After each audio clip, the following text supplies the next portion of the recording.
অনেকদিন আগে ভারতের ঝাঁসি নামের একটি ছোট রাজ্যে এক সাহসী রানী বাস করতেন। সবাই তানি লক্ষ্মীবাই। অনেকদিন আগে ভারতের ঝাঁসি নামের একটি ছোট রাজ্যে এক সাহসী রানী বাস করতেন। সবাই তানি লক্ষ্মীবাই। অনেকদিন আগে ভারতের ঝাঁসি নামের একটি ছোট রাজ্যে এক সাহসী রানী বাস করতেন।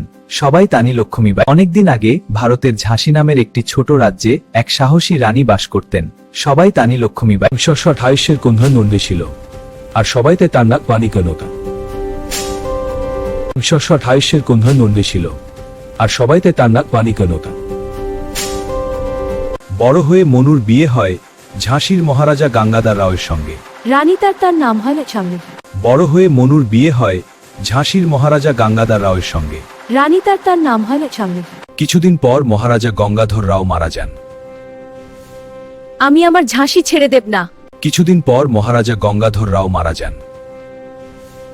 আমি আমার ঝাঁসি ছেড়ে দেব না। 1929 সালের দেশের জন্য প্রাণ উৎসর্গ করেন, কিন্তু তার সাহস আর দেশপ্রেম আজও আমাদের অনুপ্রেরণা দেয়। 1929 সালের দেশের জন্য প্রাণ উৎসর্গ করেন, কিন্তু তার সাহস আর দেশপ্রেম আজও আমাদের অনুপ্রেরণা দেয়। শিশুরা, ঝাঁসির রানী আমাদের শেখান সাহসী হতে হবে, সত্যের পথে চলতে হবে এবং নিজের দেশকে ভালোবাসতে হবে। শিশুরা, ঝাঁসির রানী আমাদের শেখান সাহসী হতে হবে, সত্যের পথে চলতে হবে এবং নিজের দেশকে ভালোবাসতে হবে।